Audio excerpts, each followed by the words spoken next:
ॐ भूर्भुवः स्वः तत्सवितुर्वरेण्यं भर्गो देवस्य धीमहि धियो यो नः प्रचोदयात्। जय श्री कृष्ण मेरे सनातनी बंधुओं।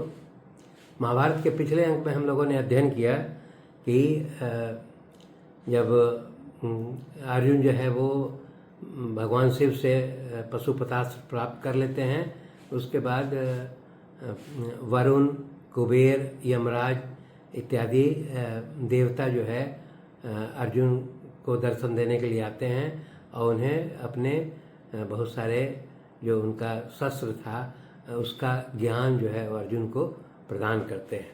और उसके पश्चात भगवान इंद्र भी जो है उपस्थित होते हैं और वो कहते हैं कि अर्जुन को उस पर बहुत प्रसन्न होते हैं और वो ये कहते हैं कि अब तुम जो है इंद्रलोक में जाने के योग्य हो गए हो। और वो कहते हैं कि मैं अपने जो रथ है उसके द्वारा तुम्हारे पास भेजूंगा और उस रथ पर सवार होकर के तुम इंद्रलोक को प्रस्थान करो और इंद्रलोक में मैं तुम्हें शस्त्रों का ज्ञान दूंगा। महाभारत के इस अंक में हम लोग इससे आगे अध्ययन करेंगे। तब जो है वो इंद्र इतना कह करके जब वापस चले आते हैं तो इंद्र का जो रथ है उसके सारथी का नाम है मातली। तो वो मातली जो है वो इंद्र का रथ लेकर के अर्जुन के पास उपस्थित होता है। और ये यहाँ पर दिया गया है कि इंद्र भगवान का जो रथ है वो बहुत दिव्य है और उसमें बहुत सारे अस्त्र शस्त्र जो है वो तलवार, भयंकर शक्ति, गदा, प्रभावशाली जो है प्रास, उसके बाद कांतिमयी विद्युत, चक्र युक्त भारी वजन वाले प्रस्तर इत्यादि बहुत सारे अर्थात बहुत प्रकार के अस्त्र शस्त्र इस रथ में जो है वो सुशोभित हो रहे हैं। और इसके अलावा जो है इस रथ को खींचने के लिए बहुत सारे हजारों की संख्या में बताया गया है कि सफ़ेद और पीले रंग के घोड़े जो है इस रथ में जुते हुए रहते हैं। इसके अलावा फिर वो इस रथ की एक खासियत और बताई गई है कि उसमें एक वैजयंत नाम का ध्वज जो है वो उस रथ में वो सुशोभित होता है। तो इस रथ को लेकर के इंद्रदेव का जो सारथी है मातली वो अर्जुन के सामने उपस्थित होता है और वो कहता है कि मैं इंद्र भगवान का प्रिय रथ लेकर के आपके पास उपस्थित हुआ हूँ और सभी देवता और महर्षि और गंधर्वों से घिरे हुए जो इंद्र हैं वो आपका वहाँ दर्शन करने के लिए उत्सुक हैं, इसलिए आप अविलंब जो है इस रथ पर सवार होकर के और इंद्र लोक की ओर प्रस्थान कीजिए। तब वो जो है वो अर्जुन जो है बहुत प्रसन्न होते हैं और वो ये कहते हैं कि सबसे पहले जो है वो हिमालय पर्वत में जहाँ उन्होंने तपस्या किया था वो शैलराज हिमालय से वो विदा लेते हैं।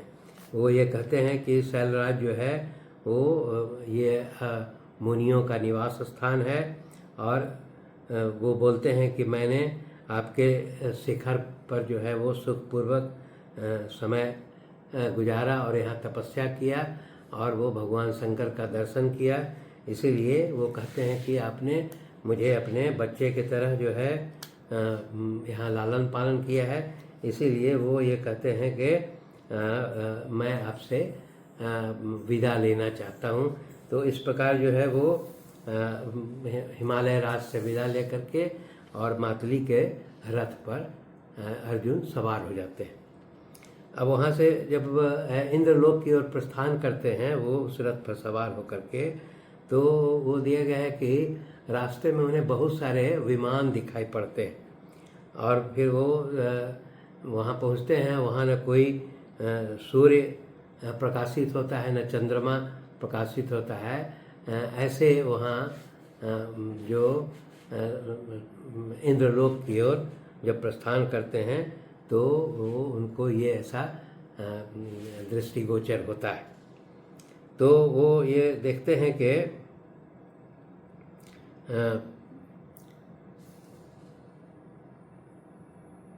वो उस मातली के द्वारा रथ पर सवार होकर के फिर वो स्वर्गलोक से विचरते हुए वो इंद्रपुरी अमरावती को भी दर्शन करते हैं। तो अमरावती को देखने के पश्चात फिर वो दिव्य यहाँ बता रहा है कि नंदन वन नामक है, उसको भी वो दर्शन करते हैं। और उसके पश्चात वो ये कहते हैं, मातली कहते हैं कि ये सभी जो है दिव्य इंद्रलोक का दर्शन वही कर सकता है जो वो बताते हैं कि जो नीच शराबी गुरुपत्नी गामी है, मांसाहारी है, दुरात्मा है, वो किसी भी प्रकार इस इंद्रलोक का दर्शन नहीं कर सकता है। इसलिए वो बताते हैं कि अर्जुन तुम जो है वो धार्मिक व्यक्ति हो, इसीलिए और तुम्हें ये दिव्य दृष्टि प्राप्त है, इसीलिए तुम इस स्वर्गलोक का दर्शन कर पा रहे हो। तो इस प्रकार जो है वो अंत में अर्जुन जो है वो अमरावती नगर में प्रवेश करते हैं। और जब प्रवेश करते हैं तो बहुत सारे जो है वहाँ के देवता, गंधर्व, सिद्ध और महर्षि लोग जो है वो प्रसन्न होकर के अर्जुन का वहाँ स्वागत करते हैं।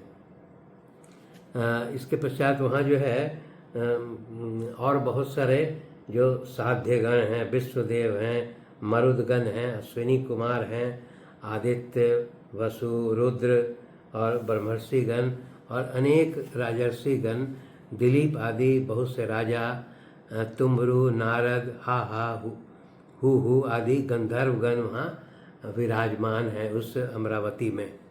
और अंत में जो है इन सभी का दर्शन करने के पश्चात अर्जुन जो है वो देवराज इंद्र का दर्शन करते हैं। और वो यहाँ पर जो है इंद्र को देखने के पश्चात जो है अर्जुन जो है उस उत्तम रथ से उतर करके और फिर वो अपने पिता इंद्र का जो है वो दर्शन करते हैं, उनका चरण स्पर्श करते हैं। उसके पश्चात वहाँ दिया गया है कि जब अर्जुन वहाँ पहुँचते हैं तो बहुत सारे विश्व, वसु, गंधर्व और उसके पश्चात श्रेष्ठ ब्रह्मर्षिगण, ऋग्वेद, आयुर्वेद, सामवेद और इंद्र देवता संबंधी मंत्रों द्वारा उनका जो है वो स्तवन किया जाता है, मतलब उनका स्वागत किया जाता है। और उसके पश्चात इंद्र जो है वो अपने हाथ से अर्जुन का हाथ पकड़ करके और अपने सिंहासन जो उनका था उसी पर अर्जुन को बैठा देते हैं। तो इस प्रकार जो है भगवान इंद्र के साथ अर्जुन जो है उनके सिंहासन पर बैठ करके और वो इंद्र की भांति ही शोभा पाने लगते हैं। तो इसके पश्चात वहाँ पर वो दिया गया है कि वहाँ बहुत सारी अप्सराएं भी इंद्रलोक में वहाँ थी, तो उसमें कुछ का नाम दिया गया है। अब उन अप्सराओं का नाम में एक धृताची है, मेनका, रंभा, पूर्वाचित, स्वयंप्रभा, उर्वशी, मिश्रकेशी, दंडगौरी, बरुथिनी, गोपालिनी, सहजन्या, कुंभयोनी, प्रजागरा, चित्रसेना, चित्रलेखा, सहा, मधुस्वरा। और ये महत्वपूर्ण जो अप्सराओं का नाम है। इसके अलावा और सैकड़ों जो है अप्सराएं वहाँ इंद्र के सभा में जो है वो उपस्थित थीं और वो नृत्य करती थीं। तो इसके पश्चात यहाँ दिया गया है कि अर्जुन जो है वो इंद्रलोक में पहुँच करके वहाँ वो सभी प्रकार के अस्त्र शस्त्रों का ज्ञान प्राप्त करने लगते हैं। तब यहाँ एक चीज़ और बताया गया है कि अर्जुन जो है इंद्रलोक में इस तरह का अस्त्र शस्त्रों का ज्ञान प्राप्त करते करते वो लगभग 5 वर्ष तक वहाँ इंद्रलोक में बिताते हैं। जब अर्जुन जो है सभी अस्त्र शस्त्रों का ज्ञान प्राप्त कर लेते हैं, तब फिर जो है वो इंद्रदेव उन्हें ये सलाह देते हैं कि तुमने अब सभी अस्त्र शस्त्रों का ज्ञान प्राप्त कर लिया है, इसीलिए उनके यहाँ एक चित्रसेन नाम का जो है वो गंधर्व था, जो कि वो नृत्य और गीत का शिक्षा दिया करता था। तो इंद्र कहते हैं कि अब तुम जो है चित्रसेन से जो है वो सभी गीत संगीत इत्यादि का ज्ञान अर्जित करो। तो इस प्रकार जो है वो चित्रसेन के संरक्षण में अर्जुन जो है गीत और संगीत से का ज्ञान प्राप्त करने लगते हैं। इसीलिए वो वाद्य और गीत और सभी प्रकार के इस प्रकार नृत्य और संगीत का जो है वो गुण जो है वो चित्रसेन से प्राप्त किया। अब यहाँ एक घटना होती है कि इस प्रकार का जो नृत्य और संगीत का ज्ञान जो प्राप्त कर रहे थे, तो उस क्रम में जो है वो इंद्र के सभा में जब बैठे हुए थे अर्जुन, तो अर्जुन को वो महसूस करते हैं इंद्रदेव कि एक उर्वशी नाम की जो अप्सरा थी, उस पर जो है वो अर्जुन बहुत स्नेह से उसको एकटक देखते रहते हैं। तो इंद्र को यह समझ में आता है कि अर्जुन जो है इस उर्वशी नामक जो अप्सरा है उस पर आसक्त हो गए हैं। इसीलिए वो इंद्रदेव जो है वो चित्रसेन को यह आज्ञा देते हैं कि तुम जाकर के उस उर्वशी को यह आदेश दो कि वे जो है वो अर्जुन के सेवा में उपस्थित हो जाए। तब जो है वो ये चित्रसेन जो है वो उर्वशी के पास जाते हैं और वो कहते हैं कि तुम जो है अर्जुन को अच्छी तरह जानती हो, और वो देवराज इंद्र ने आदेश दिया है कि तुम जो है अर्जुन के पास जाओ और उसे तुम प्रसन्न करो। तो इस प्रकार का जो है वो उर्वशी भी जो है वो अर्जुन की सुंदरता पर मोहित थी, इसीलिए वो उर्वशी के मन में जो है अर्जुन के प्रति काम भावना जागृत हो गई। तब जो है वो उर्वशी जो है पूर्ण रूप से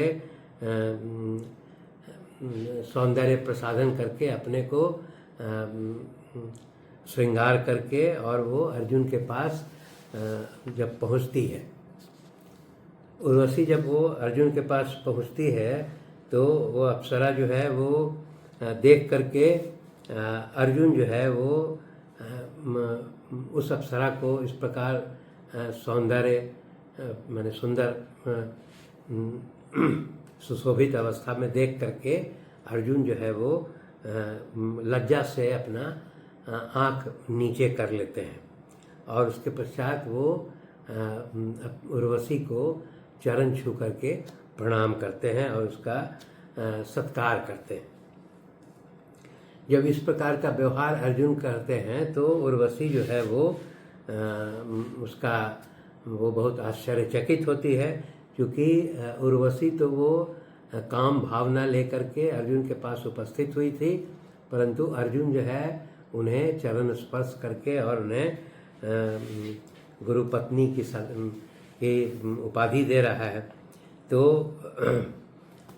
तब जो है उर्वशी पूरी बात बताती है कि इंद्रदेव ने कहा है कि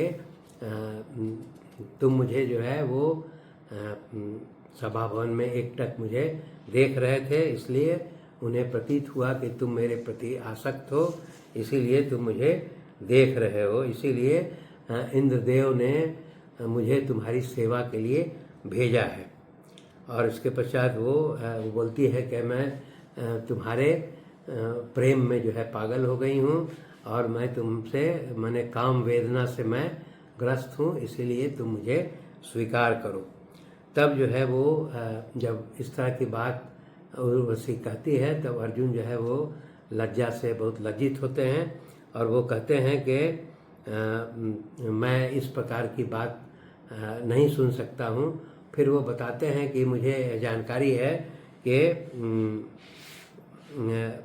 तुम जो है गुरु पत्नी के रूप में पूजित हो, और वो कहते हैं कि मैंने तुम्हें अपने पूर्वज के रूप में देखा है कि तुम पुरु वंश की माता हो। इसीलिए वो कहती है कि तुम जो है पुरु वंश की जननी हो, इसीलिए तुम मेरी माता के समान हो, और इसी के कारण मैंने तुम्हें वहाँ देखा था, और इसमें किसी काम भावना का कोई उसमें अंश नहीं था। तो इस प्रकार जो है तो यहाँ उर्वशी तर्क भी देती है कि पुरु वंश के कितने भी वंशज होते हैं वो यहाँ आते हैं इंद्रलोक में और अप्सराओं के साथ वो रमन करते हैं, इसमें कोई अपराध नहीं है। इसीलिए वो कहते हैं कि वो कहती है कि मैं काम भावना से पीड़ित हूँ, इसलिए मुझे इस तरह का तिरस्कार मत करो। तब जो है वो अर्जुन जो है इससे डिगते नहीं है। वो कहते हैं कि जिस प्रकार मेरी दृष्टि में कुंती, माद्री और सची का जो स्थान है वह भी तुम्हारा है स्थान, इसलिए मैं तुम्हारे इस काम भावना को स्वीकार नहीं कर सकता हूँ। मैं तुम्हें पुत्र के समान जो है तुम्हें मेरी रक्षा करनी चाहिए। तो इस प्रकार जो है वो तब उर्वशी बहुत क्रोधित होती है। वो कहती है कि तुम्हारे पिता इंद्र के कहने पर मैं तुम्हारे पास आई हूँ और तुम मेरा तिरस्कार कर रहे हो। इसीलिए वो उर्वशी जो है वो श्राप देती है अर्जुन को। वो कहती है कि तुम नपुंसक कहलाओगे और तुम्हारा सारा आचार व्यवहार हिजड़ों के समान होगा। वो इस तरह का श्राप दे करके और वो चली जाती है। जब ये उर्वशी अर्जुन को श्राप दे करके चली जाती है तो तब इंद्र जो है वो अर्जुन को बुलाते हैं और वो कहते हैं कि तुम्हें इस श्राप से बहुत चिंतित नहीं होना चाहिए। तुम जो है कुंती के जो है वो वास्तव में जो है वो श्रेष्ठ पुत्रों की माता है। वो इंद्र ही बताते हैं कि जब ये 13वें वर्ष में जो तुम्हें अज्ञातवास जो धारण करना है उस समय उर्वशी के इस श्राप का तुम्हें फ़ायदा मिलेगा और तुम जो है नर्तक के वेश में नपुंसक भाव से 1 वर्ष तक जो है तुम अपना विचरण करोगे और उसके पश्चात तुम अपना पुरुषत्व जो है वो प्राप्त कर लोगे। तो इस प्रकार जो है वो अर्जुन जो है इंद्र के द्वारा आश्वासन दिए जाने पर वो निश्चिंत हो जाते हैं और उसके पश्चात वो इंद्रलोक में रहने लगते हैं। तो वो जैसा हम लोगों ने पहले अध्ययन किया कि अर्जुन जो है इस प्रकार अस्त्र शस्त्र प्राप्त करते हुए इंद्रलोक में लगभग 5 वर्षों तक निवास करते हैं। धन्यवाद। शेष अगले अंक में।